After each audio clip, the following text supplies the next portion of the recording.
তরুণের সবচাইতে মূল্যবান মহামূল্যবান সম্পদগুলোর একটি হলো তার সচ্চরিত্র।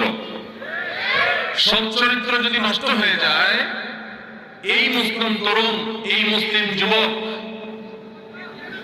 একটি মৃত লাশের যেরকম কোনো মূল্য থাকে না, সেই মুসলিম তারুণ্যের আল্লাহর কাছে কোনো মূল্য থাকে না। যে মুসলিম তারুণ্য তার চরিত্রকে আল্লাহ প্রদত্ত তার যে আখলাক, সেটাকে সে নষ্ট করে ফেলেছে, কলুষিত করে ফেলেছে, নোংরা করে ফেলেছে, এই যুবকের আল্লাহর কাছে কোনো দাম আর থাকে না।